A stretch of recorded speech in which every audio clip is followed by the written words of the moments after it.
5월 10일 토요일 경건의 시간을 갖도록 하겠습니다. 기도하겠습니다.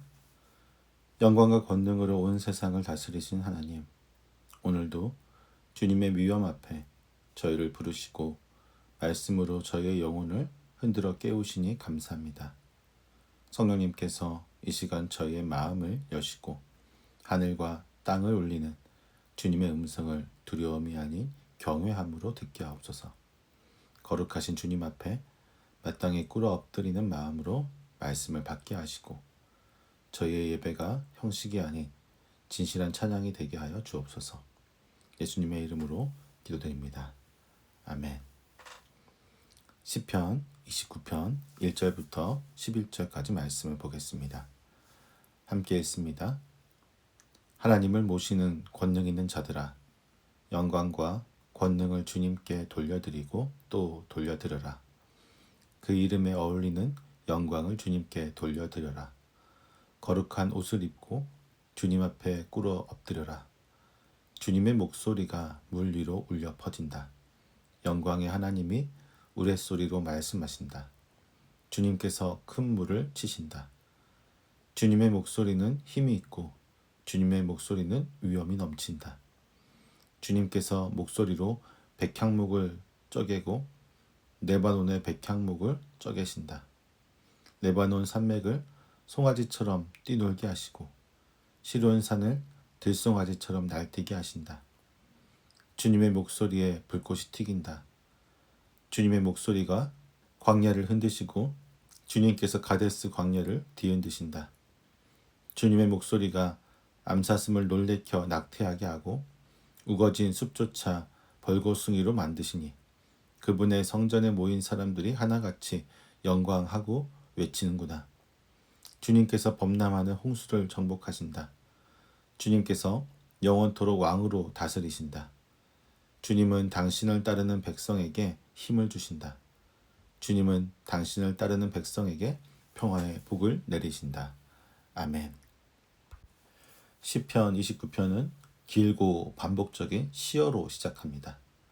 다윗은 하나님을 모시는 권능 있는 자들에게 거듭 요청하며 영광과 권능을 주님께 돌리라고 부르짖고 있습니다. 그는 하나님을 모시는 권능 있는 자들아, 영광과 권능을 주님께 돌려드리라고 또 돌려드리라고 말합니다. 이어 그 이름에 어울리는 영광을 주님께 돌려드려라. 거룩한 옷을 입고 주님 앞에 꿇어 엎드리라고 말합니다. 이 웅장한 도입은 이 시편이 온전히 찬양의 시임을 드러냅니다. 특히 다윗은 예배의 요청을 지상의 회중이 아닌 하늘의 존재들, 하나님을 모시는 권능 있는 자들에게 하고 있습니다. 히브리어로 베네 엘림이라 불리는 이 존재들은 구약에서 하나님의 천상 총회에 속한 영적인 피조물로 이해되며 때로는 천사들로 해석되기도 합니다. 이들은 하나님 앞에서 예배를 드리는 존재로 등장하며 그 찬양은 하늘의 회중에서 시작되어 온 우주로 퍼져 흘러나가는 모습을 보입니다. 여기서 다윗은 고대 근동 문학의 형식을 차용하고 있습니다. 우가리 시문학에서처럼 신의 총회가 하늘에서 찬양을 올려드리는 구조를 빌려와 오직 여호와만이 참된 하나님이심을 선언하고 있습니다. 다윗은 모든 영적 존재들조차 주님의 권능과 영광 앞에 무릎 꿇어야 함을 노래합니다. 그는 주님 앞에 꿇어 엎드려라고 말하면서 예배가 외적인 찬양에 그치지 않고 예배자 안에 자리한 마음가짐과 자세를 포함하고 있음을 보여줍니다. 거룩한 옷은 겉모습의 정결함을 상징할 수 있지만 더 깊이 들어가면 하나님 앞에 나아오는 자의 내적인 경건함과 준비됨을 나타냅니다. 다윗은 예배의 형식보다 하나님의 위엄 앞에 겸손히 엎드리는 마음을 더 중요하게 여깁니다. 결국 다윗은 하늘의 존재들을 불러내 찬양하게 하지만 그 부름은 땅의 모든 예배자에게도 닿아 있습니다. 예배는 하늘에서 울려 퍼지고 땅에서 응답되어 다시 하나님께로 올라가는 하나의 흐름입니다. 그리고 그 시작은 주님께 돌려드리라는 다윗의 부름에서부터 시작됩니다. 이 말씀은 예배의 자리에 선 우리에게 지금 내가 드리는 예배는 누구에게 향하고 있으며 내 마음은 어디를 향해 끌고 있는가 대한 물음을 던집니다. 다윗은 찬양의 자리에서 그 질문을 우리 마음 한가운데로 들려주고 있습니다. 시편의 중심부로 들어가면 다윗은 하나님의 위엄을 폭풍의 이미지로 풀어가고 있습니다. 이 구절들에서 총 7번 주님의 목소리라는 표현이 반복됩니다. 다윗은 하나님께서 들려주시는 그 소리를 자연의 현상 속에 일어나는 소리로만 보지 않습니다. 그 소리 안에는 하나님의 임재와 주권이 담겨 있으며 세상을 흔들고 질서를 세우시는 거룩한 울림으로 그려지고 있습니다. 특히 3절에서 그는 주님의 목소리가 물 위로 울려 퍼진다고 말하며 하나님의 음성을 바다를 덮는 우레소리로 묘사합니다. 이 장면은 고대 근동의 신화적인 배경을 떠올리게 합니다. 바다 위에 계신 하나님, 그리고 그 목소리로 혼돈을 제압하시는 그분의 위엄은 창조의 첫 장면을 연상시킵니다. 바다의 신 야미나 티아맛 같은 신화적 존재들과 대조되는 창조주 하나님의 모습이 그려지고 있습니다. 다윗은 하나님이 자연을 통해 임하실 때 그 안에서 하나님의 통치와 말씀하심이 드러난다고 고백합니다. 그는 하나님의 목소리는 힘이 있고 위엄이 넘친다고 표현합니다. 그 목소리는 백향목을 꺾고 레바논의 거대한 나무들을 흔들어 놓을 정도로 강력합니다. 고대 세계에서 백향목은 위엄과 존귀의 상징이었습니다. 하지만 다윗은 그 백향목조차 하나님의 말씀 앞에서는 흔들릴 수밖에 없다고 고백하고 있습니다. 또한 6절에서 레바논 산과 시륜, 오늘날의 헤르몬 산으로 알려진 이 거대한 산맥이 하나님의 목소리에 송아지처럼 날뛰는 모습이 등장합니다. 자연 전체가 하나님의 말씀이 지나가는 길목에서 움직이고 반응하는 것입니다. 폭풍이 지나갈 때 번개와 천둥이 함께 오는 것처럼 7절에는 하나님의 목소리에 불꽃이 튀고 8절에서는 가데스 광야가 흔들립니다. 북쪽의 산과 남쪽의 광야가 모두 이 말씀 앞에 반응하고 있습니다. 하나님의 목소리에 반응하는 이 장면은 어느 한 지역에 국한되지 않고 온 세상이 그 울림 앞에 놓여 있다는 상징적인 표현으로 읽을 수 있습니다. 9절에서 시의 흐름을 절정으로 만듭니다.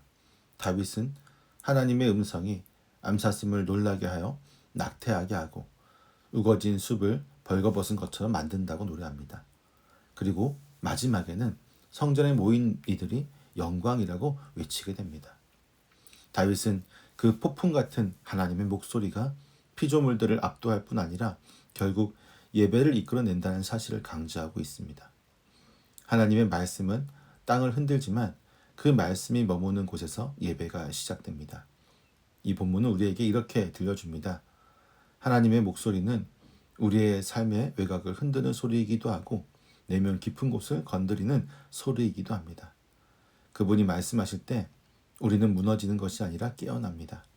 불안과 두려움의 소리가 아니라 하나님께서 지금 여기에 임하고 계시다는 소리로 들려옵니다. 그리고 그 음성을 듣는 자는 결국 하나님께 영광을 돌릴 수밖에 없습니다. 하나님께서 우리의 삶에 목소리를 더하실 때 우리는 어디에 서 있습니까? 그 목소리에 귀를 닫고 있는가 아니면 흔들리는 가운데서도 예배의 자리로 나아가고 있는가? 다윗은 그 질문을 우리 안에 남겨두고 있는 것입니다. 시편의 마지막 대목에서 다윗은 하나님을 보좌에 앉으신 왕으로 고백합니다. 주님께서 범람하는 홍수를 정복하신다. 주님께서 영원토록 왕으로 다스리신다고 노래하며 자연과 역사의 모든 움직임 위에 계신 하나님의 다스리심을 찬양합니다. 다윗이 노래하는 홍수는 자연의 위력과 더불어 고대 근동 세계에서 익숙했던 혼돈과 무질서의 이미지를 떠오르게 합니다. 당시 문화 속에서 물은 종종 두려움과 파괴의 상징이었습니다. 그런 배경 속에서 하나님께서 그 위에 자정하신다는 고백은 어떤 세력도 하나님의 다스리심을 벗어날 수 없다는 신앙을 선포한 것입니다. 에뉴마 엘리시 같은 바벨론 창조 신화에서는 바닷물의 신 압수가 혼돈의 근원이었고 그 혼돈을 제압하는 신이 신들의 질서를 세우는 주인공으로 등장합니다. 그 가운데 신 에아는 자신의 몸 위에 보좌를 세웠다는 신화적인 이미지로 기억됩니다. 하지만 다윗은 그런 고대 신화의 서사에서 흔히 기대되는 신적 권능의 주인공 자리에 자신이 아닌 여호와 하나님을 세우고 있습니다. 하나님은 홍수 위에 자정하신 분이며 세상의 혼돈을 제압하시고 영원히 다스리시는 분으로 그려집니다. 그분의 보좌는 흔들리지 않고 그 통치는 단절되지 않습니다. 마지막 절에서 다윗은 하나님께서 자기 백성에게 힘을 주시고 평화의 복을 내리신다고 고백합니다. 자연과 세상을 흔드시는 분이지만 그 손은 자기 백성에게 생명과 평안을 안겨주는 손이기도 합니다. 이 고백은 시 전체를 부드럽고 따뜻한 결론으로 이끌며 하나님의 임재가 두려움만이 아니라 평강의 통로임을 보여줍니다. 폭풍처럼 울려 퍼지던 주님의 목소리, 그 위엄과 권세로 모든 것들을 흔들던 하나님의 다스림은 결국 백성들을 위한 힘을 더하시고 그들이 안식하도록 인도하는 일로 이어집니다. 다윗은 이 하나님을 왕으로 부르고 그분의 통치를 예배 속에서 다시 기억합니다. 오늘 말씀은 세상의 혼돈과 두려움 속에서 우리가 어디에 마음을 둘 것인지를 묻습니다. 보이지 않는 손이 세상을 지탱하고 계심을 믿는 사람은 흔들리는 땅 위에서도 평화의 길을 걸을 수 있습니다. 하나님은 지금도 다스리시며 그의 백성에게 힘과 권능을 또한 평강을 나누어 주십니다. 그 사실을 기억하고 신뢰하는 것이 예배의 중심이며 오늘의 믿음인 것입니다. 시편 29편은 다윗이 바라본 하나님에 대한 깊은 찬양으로 시작하여 자연 속에서 울려 퍼지는 하나님의 목소리와 그의 놀라운 통치를 노래하고 마침내 자기 백성에게 평강을 주시는 하나님의 은혜로 마무리됩니다. 다윗은 예배의 자리에 선 모든 존재에게 하나님께 영광을 돌리라고 요청했습니다. 이 요청은 하늘에 속한 권능 있는 자에게서 시작되지만 땅의 모든 예배자에게 이어지는 부름입니다. 그는 하나님의 목소리가 바다와 숲, 산과 광양, 나무와 짐승, 인간의 영혼에까지 흔들 수 있는 능력이 있다고 고백했습니다. 그 목소리는 혼돈 위에 질서를 세우고 두려움 속에 평강을 부르시는 하나님의 손길을 닮아 있습니다. 그리고 다윗은 그런 하나님이 영원히 왕으로 다스리며 백성에게 힘을 주시고 평강의 복을 베푸신다는 확신으로 이 시를 마무리합니다. 오늘 우리에게도 하나님의 목소리는 다양한 방식으로 들려옵니다. 때로는 폭풍처럼, 때로는 조용한 속삭임처럼 우리의 삶에 안팎에서 하나님의 임재를 알리는 목소리가 있습니다. 중요한 것은 그 음성을 향해 귀를 기울이고 그 음성 앞에 엎드릴 수 있는 태도입니다. 우리는 어느 상황에 있든지 여전히 다스리시는 하나님의 보좌를 바라볼 수 있습니다.